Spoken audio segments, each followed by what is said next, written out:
विनय करी सम्मान, तेहि के कारज सकल शुभ, सिद्ध करे हनुमान। प्रभु श्री राम जी के अनन्य भक्त हनुमान जी के नाम के स्मरण के साथ आज के कार्यक्रम की मैं शुरुआत कर रही हूँ। नमस्कार, आप देख रहे हैं इंडिया टीवी, आपके साथ मैं हूँ मीनाक्षी जोशी।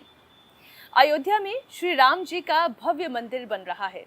22 जनवरी 2024 को इसकी प्राण प्रतिष्ठा होने वाली है।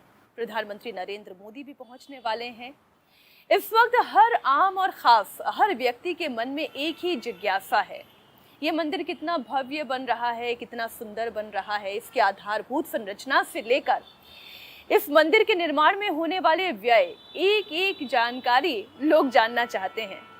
और इसीलिए आज राम भक्ति से लेकर राष्ट्र भक्ति, राम मंदिर के निर्माण से लेकर राष्ट्र के निर्माण तक हर विषय के हर पहलू पर सारगर्भित चर्चा करने के लिए बेहद खास मेहमान हमारे साथ इस साक्षात्कार में मौजूद हैं। हमारे साथ श्री राम जन्मभूमि तीर्थ न्यास के कोषाध्यक्ष स्वामी गोविंद गिरी जी महाराज हैं। बहुत बहुत स्वागत स्वामी जी आपका। स्वामी जी, इस वक्त हर आम और खास, जैसा कि मैंने कहा, व्यक्ति यही जानना चाहता है, राम जी का घर बन रहा है, सदियों सालों की तपस्या, इतने राम भक्तों की आकांक्षा, उसका प्रतिफल मिल रहा है उन्हें। ये मंदिर कितना सुंदर बन रहा है, लोग जानना चाहते हैं। इस मंदिर को अधिक से अधिक सुंदर बनाने का प्रयास न्यास ने पहले से संकल्प करके किया है और तमिलनाडु से, कर्नाटक से, आंध्र से, गुजरात से, महाराष्ट्र से, इन समस्त प्रांतों से आए हुए कारीगर और इन समस्त प्रांतों से आए हुए सामग्री के उपयोग से यह मंदिर अतीव सुंदर बनता चल रहा है। बस केवल एक हमारी थोड़ी सी अड़चन रही। इस मंदिर का जो मूल नक्शा तैयार किया गया था वह संतों ने पिछले कुंभ में तैयार किया था और हमारे सारे वरिष्ठ संतों के उसके ऊपर हस्ताक्षर है।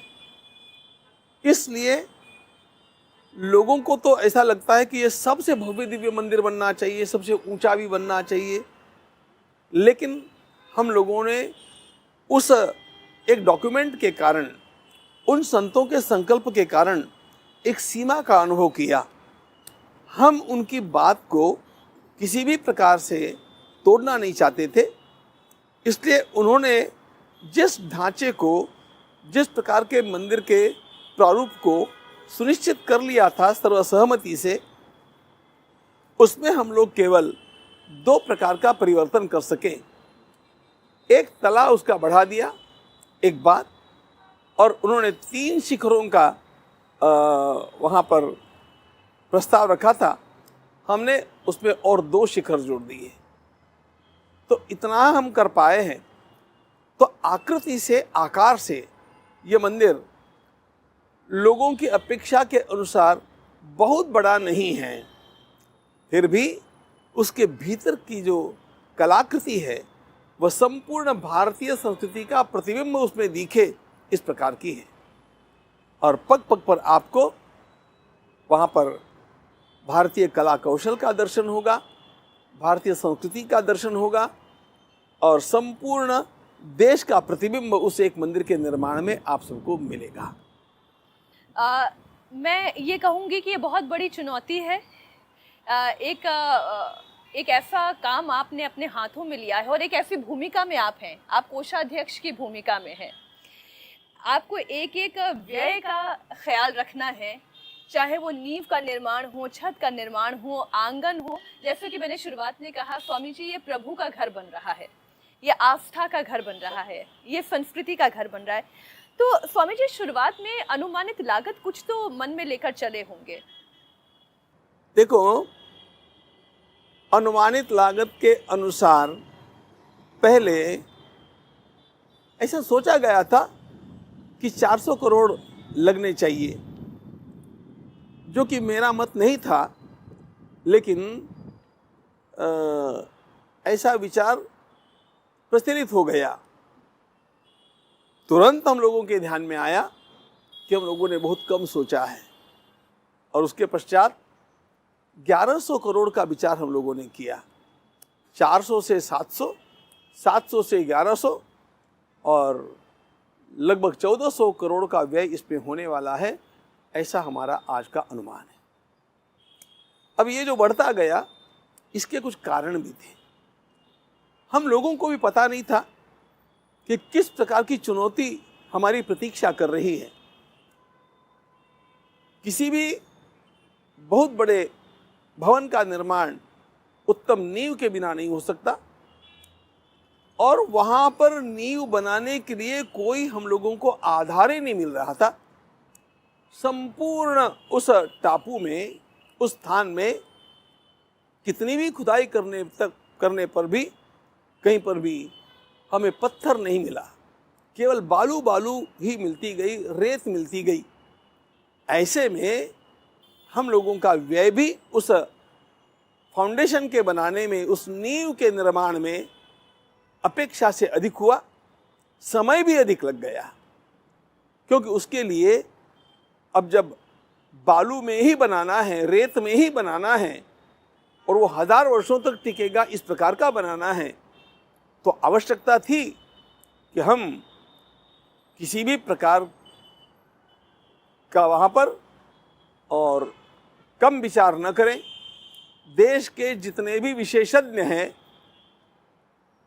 आईआईटी रुड़की के हैं, आईआईटी हैदराबाद के हैं, आईआईटी खड़गपुर के हैं, आईआईटी कानपुर के हैं, उन सब लोगों से परामर्श करते हुए कैसे वहाँ पर नींव ऐसी बनाई जाए कि जिसके कारण इस मंदिर को कभी किसी प्रकार की क्षति न हो।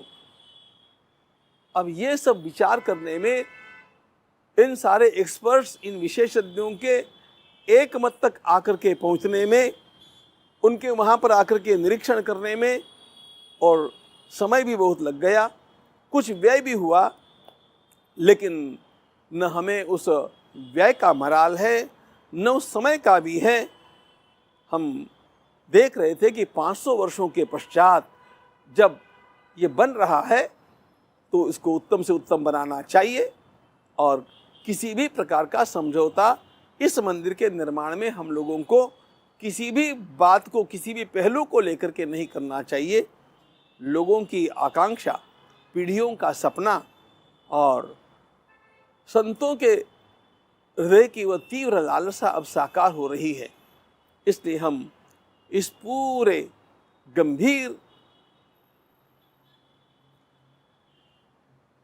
अंतःकरण के साथ इस मंदिर के निर्माण में लगे रहे। जब मैंने आय पूछी कि कहाँ से आए और कितना व्यय, तो जब हम अपने घर का निर्माण करते हैं तो घर के मुखिया की एक सैलरी होती है, वहाँ से घर का निर्माण होता है। केंद्र जब कोई योजना चलाती है, जब वो कोई संस्थान बनाती है, तो केंद्र का पैसा होता है, वो भी जनता से ही आता है। लेकिन यहाँ तो जनता का स्वतः स्फूर्त जो लोगों का झुकाव हमने देखा कि अपने पॉकेट से 1 रुपया भी अगर वो निकाल सकें तो वो भी उन्होंने किया। किस तरीके से ये कलेक्शन हुआ, इसकी थोड़ी सी रूपरेखा आप बताएं। मंदिर के लिए लोगों के द्वारा की गई अर्थ सेवा का विचार जब जब मैं करता हूँ तो मैं गदगद हो जाता हूँ।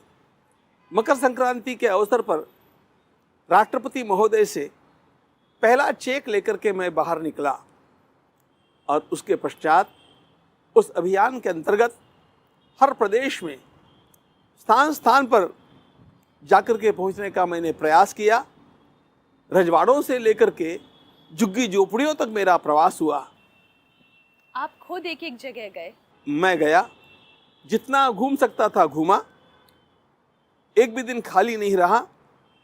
और इस पूरे मेरे प्रवास में एक बात ध्यान में आई कि भगवान श्री राम लोकप्रिय है, ये हम बचपन से पढ़ते आए हैं, सुनते आए हैं, राम कथा में मैं स्वयं ये बोलते आया हूँ, लेकिन भगवान श्री राम की लोकप्रियता किस गहराई तक है, इसका अनुभव उस प्रवास में मैंने किया। लोग कितनी प्रतीक्षा कर रहे थे, देते समय लोग कैसे गदगद हो रहे थे, दौड़ दौड़ के आ रहे थे। अपने पास इतना ही है इसका दुख भी उनको हो रहा था। किसी से मांगने की आवश्यकता नहीं पड़ी, एक भी स्थान से हम लोगों को मांगने की आवश्यकता नहीं पड़ी, केवल लोगों तक जानकारी पहुंचने की आवश्यकता थी। लोगों में उत्साह था। मुझे प्रसंग याद आते हैं। मैं अपना व्यक्तिगत प्रसंग एक बतलाना चाहूंगा। मैं अपने वेद विद्यालय को देखने के लिए गया। परभणी जिले में एक छोटे क्षेत्र में वो विद्यालय है। मैं वहां के मंदिर का दर्शन करके बाहर आया तो वहां पर झाड़ू लगाने वाली हमारी एक सेविका खड़ी थी। वो कुछ तो भी लेकर के खड़ी थी और संकोच से मेरी ओर देख रही थी। तो मैंने उसके पास जाकर के पूछा, क्या बात है? तो उसने कहा, आप अयोध्या में राम जी का मंदिर बना रहे, मेरी इतनी सेवा पहुंचाएंगे? उसने मुझे 20 रुपयों का नोट दिया। वो केवल 20 रुपयों का नोट था, लेकिन मुझे वो 20 लाख से भी अधिक था, क्योंकि वो देते समय उसके भीतर जो भाव जगे थे वे भाव अनमोल थे। मैं नगर के एक स्थानक में गया। एक महात्मा से मिलने के लिए मैं गाड़ी से उतर करके जा रहा था। ठेला चलाने वाला एक पैंट पहना हुआ युवक दौड़ता आया, महाराज महाराज। मैंने कहा, क्या बात है भैया? उसने कहा, राम जी के मंदिर के लिए मैं 100 रुपये देना चाहता हूं, आप लेंगे? हमने मांगा नहीं था। वो ठेला चलाने वाला एक गरीब था, लेकिन वो दौड़ करके आया, उसे देना चाहा। सारे लोगों के अंतःकरण में भगवान श्री राम के प्रति कैसी श्रद्धा भरी है और वो किस गहराई तक है, इसके ऐसे अनगिनत उदाहरण मैंने उस समय अनुभव किए। और तब मुझे पता चला कि मैंने अभी तक राम को पूरी तरह जाना नहीं है। राम लोगों के प्राण के स्पंद में बसते हैं और इसकी अनुभूति देने के लिए ये पूरा पर्व मेरे काम आया। लोगों की अपार श्रद्धा देख करके हम अभिभूत होते रहे। स्वामी जी, राम को जब आप राष्ट्र का प्रतीक, धर्म का प्रतीक, संस्कृति का प्रतीक कहते हैं, सामाजिक समरसता का प्रतीक भी राम जी को कहा जाता है। क्या कभी ऐसा हुआ कि जो हिंदू धर्म से नहीं है, हमारी संस्कृति यानी हिंदू पद्धति को मानने वाला नहीं है, किसी और धर्म को मानने वाला धर्मावलंबी भी आया चंदा लेकर? आप कभी भी मेरे जन्म ग्राम में आकर के एक बार मेरे गांव के मेरे मुसलमान भाइयों से मिलिए। मेरे गांव के ही मुसलमान भाई, यानी मेरे जन्मस्थान के मुसलमान भाई, जब वास्तव में मेरा उस गांव में जाने का प्रोग्राम था नहीं, कार्यक्रम नहीं था, उधर से मैं कहीं और जाने वाला था, लेकिन गांव के लोगों ने आकर के मुझे रोका, आपको चलना पड़ेगा कहा। उसमें मुसलमान भाई भी थे और उन्होंने मुझे मस्जिद में ले जा करके जय श्री राम के नारे लगाते हुए 51,000 रुपयों की दान राशि अर्पण की। एक उदाहरण देखो, ये मस्जिद में हुआ है और मस्जिद में मेरा सम्मान उन्होंने पहली बार नहीं किया। जब मेरी षष्ठी पूर्ति हुई तब भी किया था, जब मैंने संन्यास लिया तब भी किया था, और तीसरी बार यह राम मंदिर का कार्य मैं करने लगा तब किया। एक प्रसंग और बतलाना चाहता हूं। उस समय श्री फडणवीस जी मुख्यमंत्री थे और मुझे बुलाया गया था मुंबई के एक कार्यक्रम में। उसमें महाराष्ट्र के 400 से अधिक केवल मुसलमान भाई बहन इकट्ठे थे और उन्होंने आगे आगे बढ़कर के इतने सुंदर भाषण किए। और उसमें तो एक भाई आगे आकर के मुझे कहता है, महाराज आपका प्लान मुझे दे दो मंदिर का, उसका आधा निर्माण तो मैं ही करवा देता हूं। अब ये तो बात हम किसी की भी स्वीकार नहीं करने वाले थे, लेकिन राम जी के लिए उनकी श्रद्धा थी। लेकिन दिखावटी नहीं, मन से वो लोग चाहते हैं कि वास्तव में ये मंदिर बनना चाहिए। और बाहर जिस प्रकार का प्रचार हम देखते रहे हैं, जैसा रंग इसको दे दिया गया हिंदू मुसलमानों के संघर्ष का, उन लोगों में ये भावना रही जो मैंने देखी कि ये हिंदू मुस्लिम संघर्ष नहीं है, ये राष्ट्र के आक्रांताओं के विरोध में राष्ट्रीय शक्तियों को जगाने का कार्यक्रम है।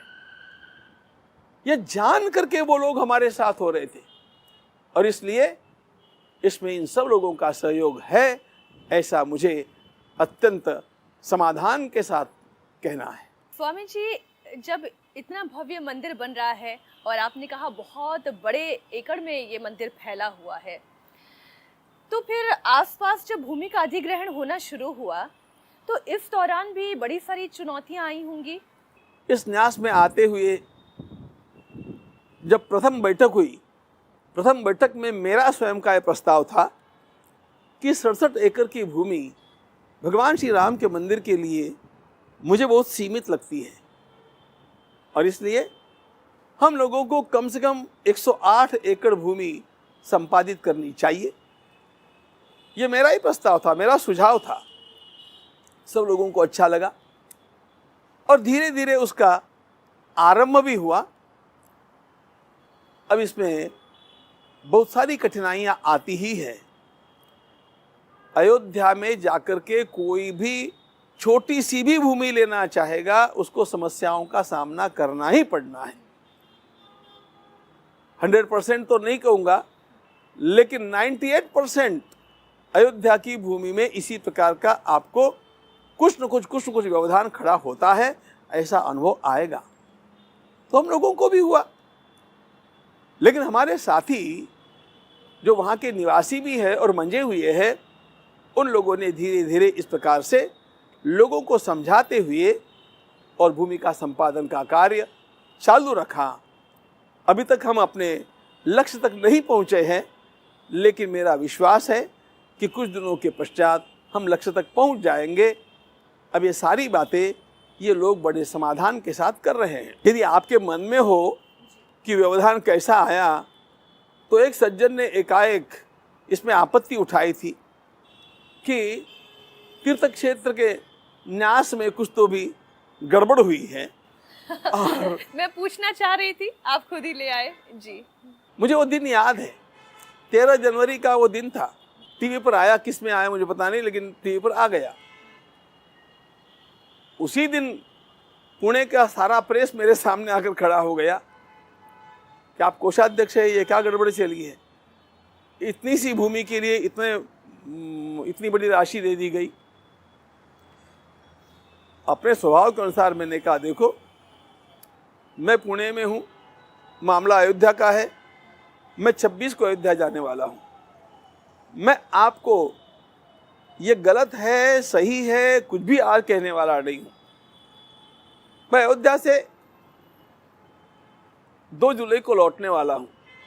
उस दिन आप आ जाइए, आपको जो चाहिए मैं सब कुछ बतला दूंगा। 26 जून को मैं अयोध्या गया।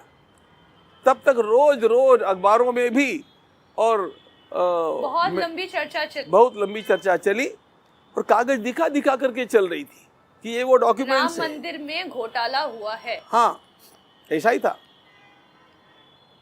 26 जनवरी को मैं पहुंचा तो वहां का सारा मीडिया मेरे सामने। अब मुझे अनुमान तो था ही कि ये होना ही है। मैंने उनसे कहा कि मैं अभी आकर के पहुंचा हूं, मैं आपको एक समय दे रहा हूं। 1 जुलाई को सायंकाल 5 बजे आप सब लोग मणिराम छावनी में आ जाइए। आप आइए ऐसा नहीं, आपके जितने भी भाई बंधु है सबको बुलाइए।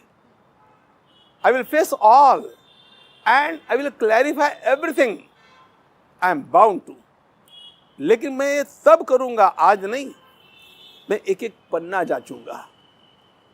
और वास्तव में 3-4 दिन लगा करके हमने सारे डॉक्यूमेंट्स की जांच की। मैं अपने साथ अपने चार्टर्ड अकाउंटेंट्स और वकील लेकर के गया था। उन्होंने पूरी जांच की, उसका स्टेटमेंट बनाया और हमने लखनऊ से इस केस को लड़ने वाले हमारे वकील साहब को भी बुला लिया मेरे स्टेटमेंट को उन्होंने ठीक से जांच लिया। दूसरे दिन मीडिया को मैंने वो स्टेटमेंट बांट दिया। लगभग 40 लोग थे उस समय मेरे सामने, सबको एक एक प्रति दे दी और मैंने कहा मैंने एक एक पन्ना, एक एक कागज देखा है और मैं आपको विश्वास के साथ आज कह रहा हूं, जो कुछ हुआ है वह अत्यंत योग्य हुआ है। किसी भी प्रकार का कुछ भी गैर व्यवहार इसमें नहीं हुआ। वो पर्चा संजय सिंह जी को भी पहुंचवाया था आपने, आम आदमी पार्टी के नेता जिन्होंने आरोप लगाया था। आजकल वो खुद जेल में हैं, उनके ऊपर ईडी की, आईटी की कार्रवाई चल रही है। उनको पहुंचाने जितना महत्व मैं उनको देना नहीं चाहता था, क्योंकि सत्य जब प्रकाशित होता है तो अपने आप अंधकार चला जाता है। मैंने कहा था कि मैंने सब क्लियर आपको कर दिया है, जो पूछना है पूछ लीजिए। थोड़ा बहुत पूछने जैसा था, पूछने जैसा कुछ था ही नहीं जब मैंने लिख करके ये सब कुछ दे दिया था। फिर मैंने कहा सुन लीजिए, अब मैं आपको एक चुनौती देता हूं, you can take it as a challenge. हमें आज भी अधिक भूमि की आवश्यकता है। जिस मूल्य में हम लोगों ने, मेरे साथियों ने भूमि को खरीदा है, उस मूल्य में आप में से कोई भी या देश में से कोई भी हमें यदि भूमि दिलाता हो तो 100 एकड़ भूमि की हमें आवश्यकता है। आप आकर के दिलाइए, वी आर रेडी टू पे। उस मूल्य में दिलाइए। कौन आने वाला था? क्योंकि वो मूल्य जो था वह बहुत कम मूल्य दिया गया था, योग्य मूल्य दिया गया था। और उसके पश्चात कभी भी प्रसार माध्यमों में इसके प्रति, इसके बारे में कुछ भी नहीं आया।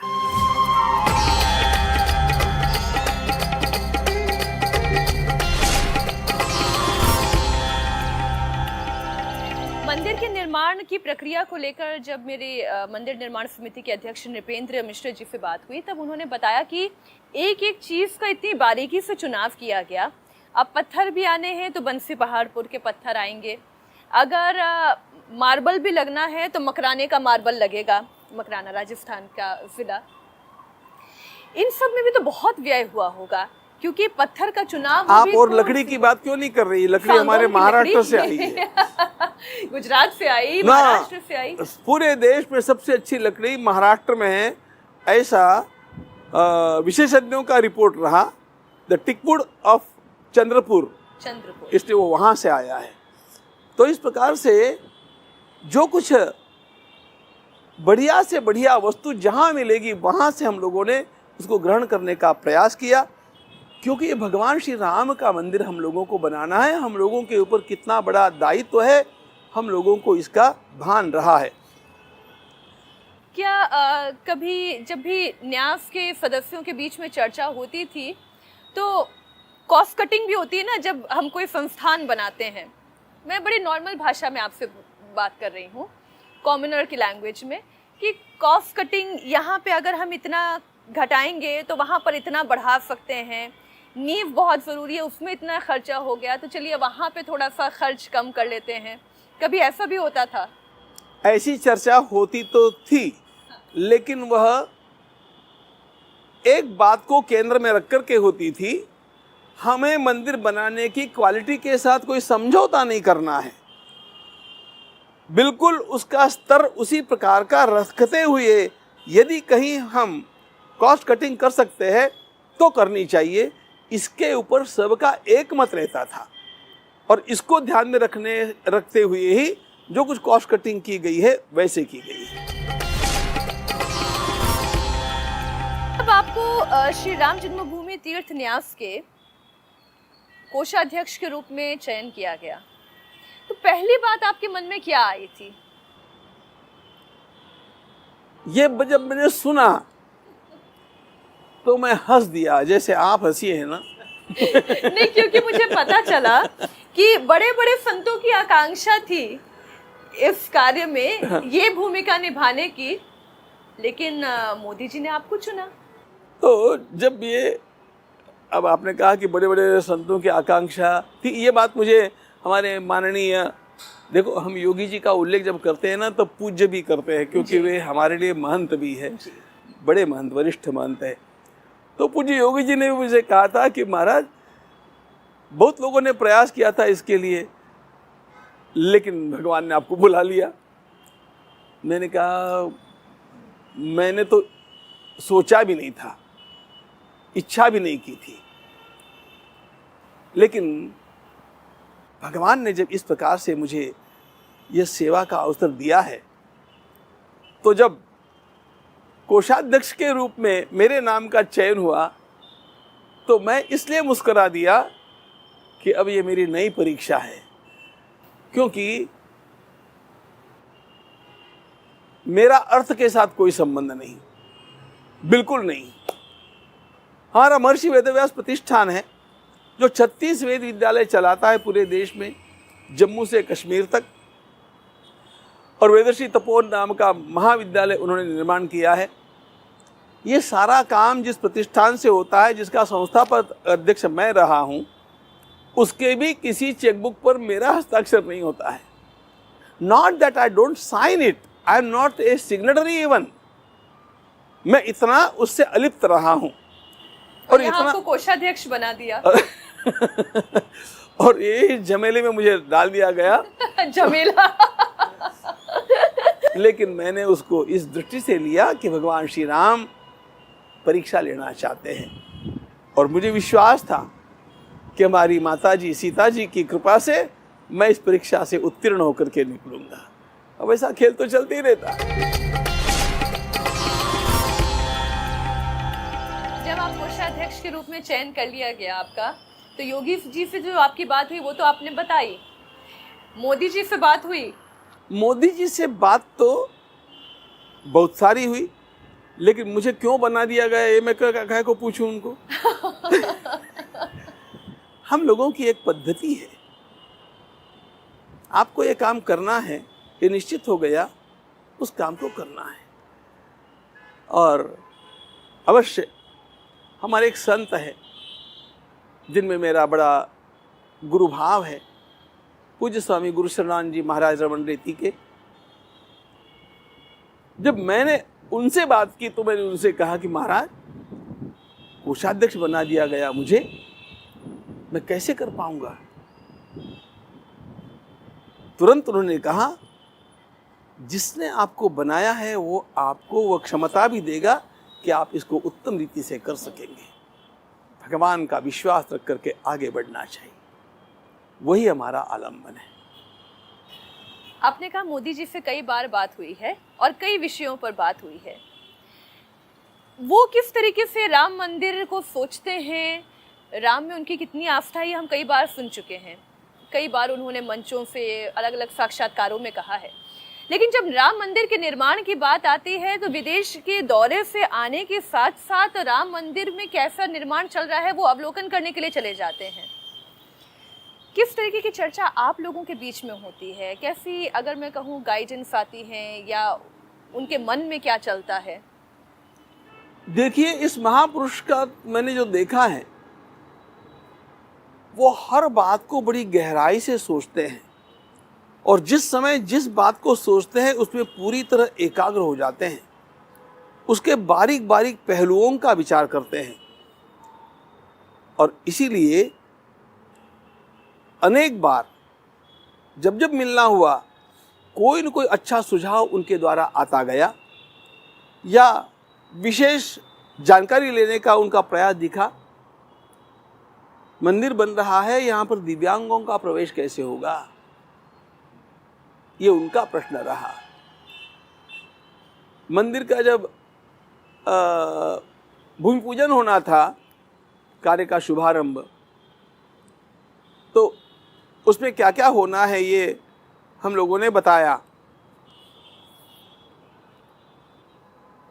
तुरंत उन्होंने कहा कि जो बीच में आपने एग्जीबिशन रखा है, प्रेजेंटेशन रखा है, उसको देखने में कितना समय लगेगा? तो हम लोगों ने कहा 20 मिनट लगेंगे। उन्होंने कहा देखो, मेरे आने से 1 घंटे पहले संत वहां पर बैठे हुए होंगे, उनको और 20 मिनट प्रतीक्षा करवाना मेरे लिए अच्छा नहीं है, इसलिए आप इसको ड्रॉप करो। संतों को मेरी प्रतीक्षा नहीं करनी चाहिए। जितनी अनिवार्य है उतनी ही हो, लेकिन जहां हम कट कर सकते हैं उसको कट करना चाहिए।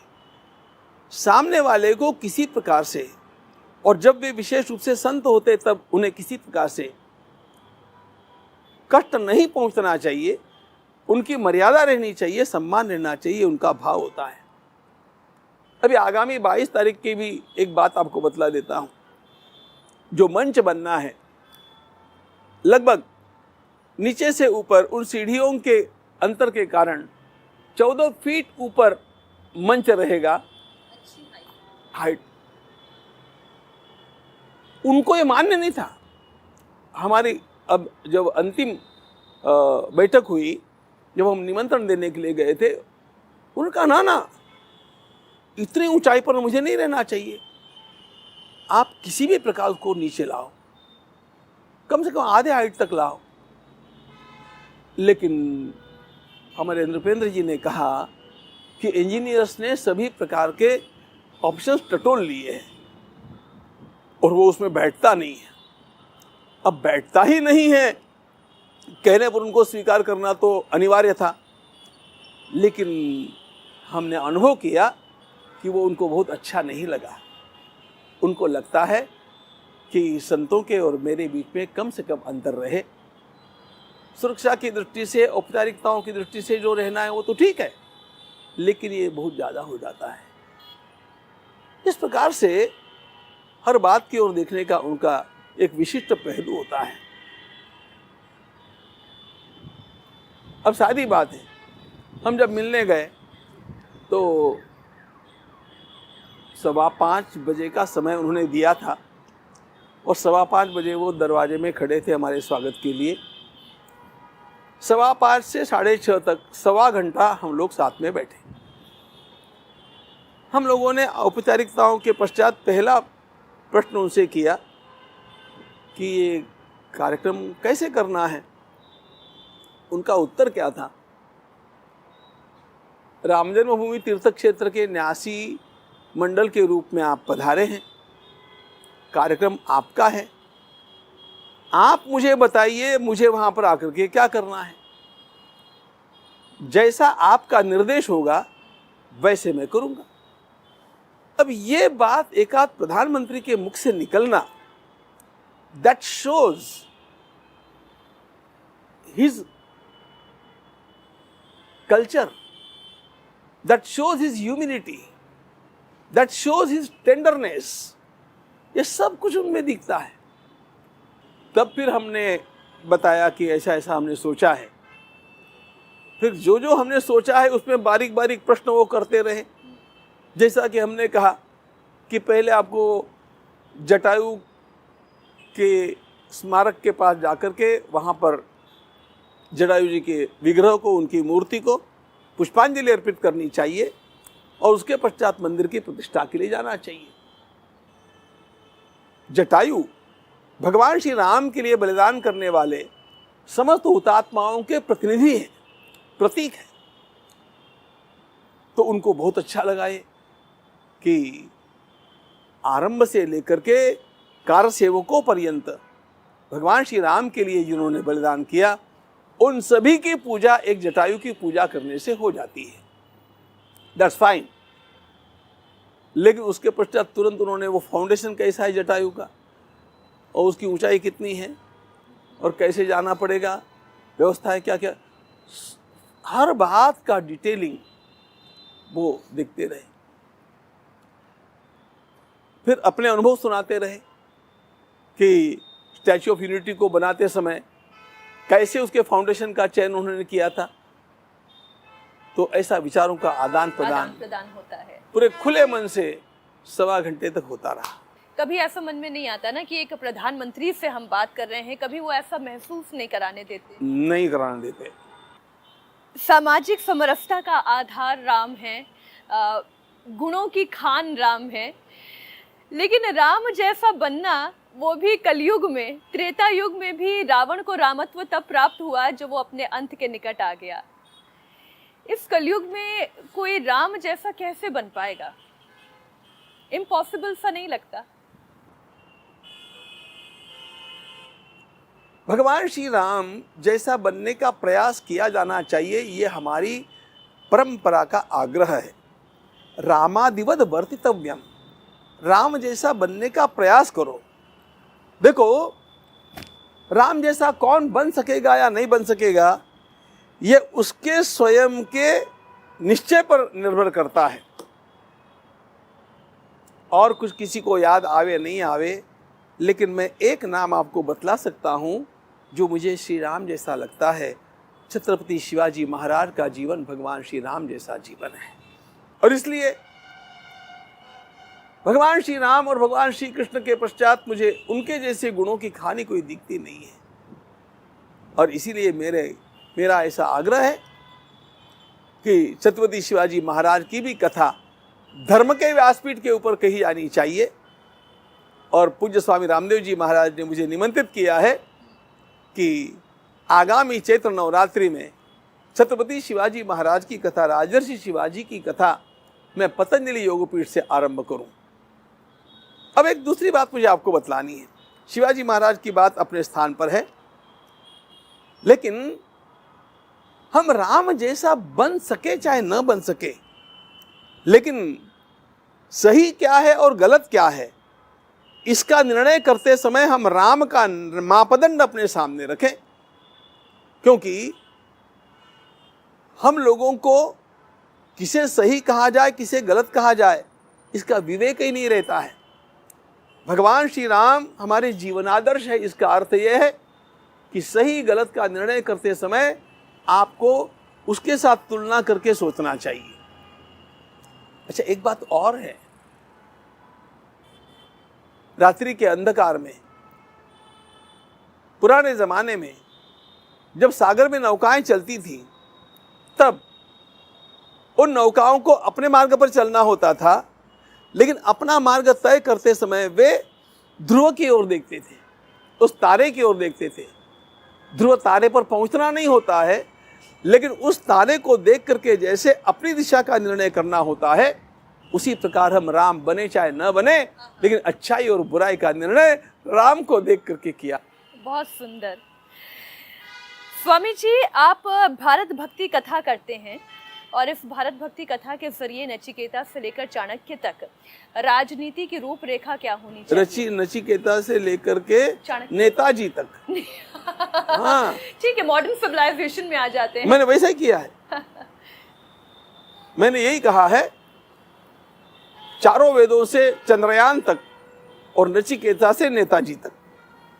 तो नचिकेता से नेताजी तक राजनीति के सूत्र और राजनीति करने का मापदंड क्या होना चाहिए? क्योंकि मैं सटीक शब्द भूल रही हूँ जो मैंने आपकी कथा में सुना, उसमें आप ये बता रहे हैं कि करुणा होनी चाहिए राम के जैसी, वो करुणा जो उन्होंने शबरी के प्रति दिखाई, लेकिन जब वो युद्ध करने के लिए गए तो वो वीरता और वो शौर्यता भी होनी चाहिए। तो राजनीति के अंदर एक बैलेंस स्ट्राइक करना बहुत मुश्किल है।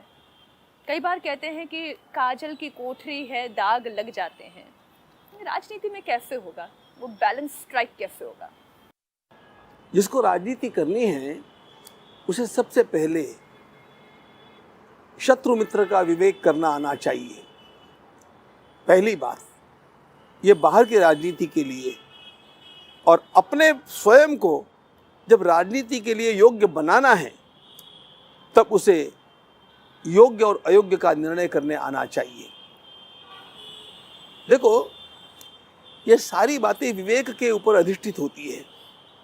We must have that discretion, what is right and what is wrong. और ये वही कर सकता है जिसने अनेक महापुरुषों के जीवनों को पढ़ करके अपने चित्त को, अपनी बुद्धि को प्रगल्भ बनाया है। क्योंकि घिसे पिटे नियमों से जीवन नहीं जिया जाता।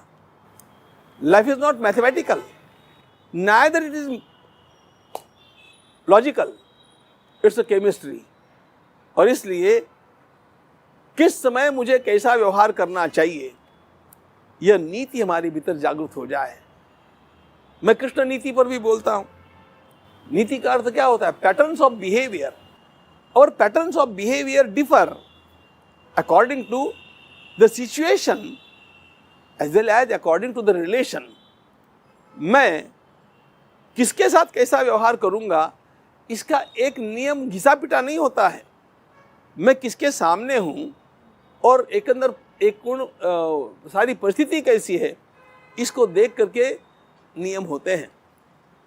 तो इसलिए अब मैं आपको राजनीति का जो अभी नियम चल रहा है कि कुछ अच्छा हो चाहे कुछ बुरा हो, हर चीज में राजनीति ढूंढी जाती है। अब संसद में अगर हमला भी हो जाता है तो राहुल गांधी आरोप लगाते हैं नरेंद्र मोदी पर कि ये सब उनकी नीतियों की वजह से हो रहा है। चंद्रयान की अगर सफलता हो जाती है तो वो तो वैज्ञानिकों की सफलता थी। अगर मोदी जी पिछली बार ना जाते तो ये सफलता पहले ही मिल गई होती। इस तरीके के जब कटाक्ष किए जाते हैं, देखिए सोचनीय बात यह है कि हम लोगों की नैतिकता का और समझन का स्तर बहुत नीचा गिर गया है। कभी कभी किसी राजनीतिक पार्टी का विरोध करते करते हम देश का ही विरोध करने लग जाते हैं। ऐसा नहीं था, लेकिन हम पतन की कगार पर बहुत आगे फिसल गए हैं। मुझे प्रसंग याद है। देखो, देश है तो पार्टियां रहेगी, पार्टियां हैं तो विरोध रहेगा, विरोध है तो कभी कभी नोकझोंक भी होगी, मंथन होता रहेगा, कभी कभी तीखी भाषा का भी प्रयोग होगा। ये सब तब होना चाहिए जब हम आपस में कुछ बातचीत कर रहे हैं या आपस में कुछ व्यवहार कर रहे हैं। चुनाव आदिकों की बेला है, लेकिन जब राष्ट्रीय मुद्दे उठते हुए उस समय तो हम सब का स्वर एक होना चाहिए। मुझे याद आता है, हम छोटे थे उस समय, लेकिन पाकिस्तान का आक्रमण हुआ और अटल बिहारी वाजपेयी जी ने इंदिरा गांधी जी का वर्णन हमारी दुर्गा ऐसा किया था। ऐसा वर्णन उनके मुख से होना ये एक बहुत बड़ी बात थी, क्योंकि उनकी वाणी सुनी जाती थी, वो महत्वपूर्ण वाणी थी। लेकिन देश के एक सेनानी के रूप में उन्होंने जो वर्णन उस समय किया वो सटीक था। विपक्ष है इसलिए आलोचना नहीं की अटल जी ने। रेसिप्रोकली यूनो में हिंदी में भाषण करना था। इंदिरा जी ने अपनी पार्टी के किसी आदमी को नहीं भेजा, भारत का प्रतिनिधि बना करके उन्होंने अटल बिहारी वाजपेयी जी को भेजा। ये आदान प्रदान होना चाहिए, ये स्वस्थता होनी चाहिए। उसे कहते हैं राजनीति, वह है राजधर्म। अभी जो चला है वो राजनीति है नहीं, वो बहुत नीचे गिरी हुई गंदगी है। हमें ये भान रखना चाहिए, और ये भान रखने के लिए हम लोगों को इजराइल की ओर देखना चाहिए। युद्ध के समय में इजराइल की सभी पार्टियां इकट्ठी हो गई और उनकी वॉर कैबिनेट बन गई। हम इस प्रकार की एकता कभी दिखा पाएंगे? ये दिखाने की आवश्यकता है। राष्ट्र पहले, पार्टी बाद में, ये जागरण होने की आवश्यकता है। लेकिन जब राजनीति की बात होती है ना, तो फिर सब कहते हैं कि देखिए 24 का चुनाव नजदीक है, अयोध्या में राम मंदिर का निर्माण हो रहा है, भारतीय जनता पार्टी इसे अपने हित के लिए भुनाने का प्रयास करेगी। भारतीय जनता पार्टी यदि इसको अपने हित के लिए भुनाने का प्रयास करेगी तो मुझे उसमें गलत कुछ लगता नहीं है। लेकिन मूल बात ऐसी है कि भारतीय जनता पार्टी ने अथवा हमारे माननीय प्रधानमंत्री जी ने अथवा हमने भी यह जो मुहूर्त चुना है, यह राजनीति को ध्यान में रख करके नहीं चुना है। जिनके दिमाग में राजनीति भरी हुई होती है उनको राजनीतिक सारी बातें सूझती है। हम लोगों ने तो ये विचार किया कि इतने वर्षों तक भगवान रामलला कपड़े के तंबू में रहे हैं। आप मुझे बताइए, रहने के लिए योग्य घर आपका बन गया और आप यदि कहीं टपरी में रह रही है, कहीं दूर छोटी झुग्गी झोपड़ी में रह रही है, तो तुरंत आकर के हम पहले अपने घर में निवास करना आरंभ कर देते हैं और अगला घर बनने का चालू भी रहता है। हम उसी भावना से, उस कोमल भावना से हम लोग भगवान रामलला को उनके भव्य दिव्य पवित्र स्थान में लाकर के विराजमान करना चाहते हैं और वह समय अब आया है। हमारी दृष्टि में तो भगवत भक्ति है, लोगों की दृष्टि में भी भगवत भक्ति है। अब जिनकी दृष्टि में राजनीति है वो राजनीतिक विचार कर सकते हैं। ये जो 22 तारीख का चुनाव है, चयन है, ये जो 22 तारीख है, ये मुहूर्त क्या खास है इस मुहूर्त में, ये थोड़ा बताएं। ऐसा है, बहुत कोई खास बात ऐसी बात नहीं है। हमें यह कार्य अब जल्दी से जल्दी करना था। संक्रांति के पहले धनुर्मास होता है, इसलिए हम कर नहीं सकते थे। धनुर्मास में ये काम नहीं होते हैं, वो मलमास कहलाता है। 25 तारीख से 25 जनवरी से माघ मेला आरंभ होता है। माघ मेले में सारे के सारे हमारे अयोध्या के संत प्रयाग जाते हैं, उनका वहाँ पर कल्पवास होता है। अयोध्या के संत अयोध्या से चले जाएं और फिर हम स्थापना करें, ये थोड़ी हो सकता था। इसलिए हमें ये बाध्यता थी कि 15 जनवरी से लेकर के 25 जनवरी के बीच में कोई अच्छे से अच्छा मुहूर्त मिल जाए। उन 10 दिनों में ये सर्वोत्तम मुहूर्त है और इसलिए उसका चयन हम लोगों ने किया है। स्वामी जी, मैंने आपका बहुत समय लिया, लेकिन प्रश्नों की श्रृंखला इतनी लंबी थी मेरे पास, और मैं अभी भी कहूँगी बहुत सारे प्रश्न और मुझे पूछने हैं, लेकिन फिर कभी आपसे समय चाहूँगी। इतना समय देने के लिए बहुत बहुत आपका धन्यवाद, और जल्द से जल्द आम भक्तों के लिए भी राम मंदिर के द्वार खुले, हमें भी दर्शन करने का मौका मिले। हर राम भक्त की यही कामना। बहुत बहुत धन्यवाद। भगवान श्री राम की सेवा में आप लोग भी लगे हुए हैं और ये सारी वार्ताएं लोगों तक पहुंचाने का सुंदर कार्य आपके द्वारा किया जा रहा है। आपका अभिनंदन, बहुत बहुत धन्यवाद।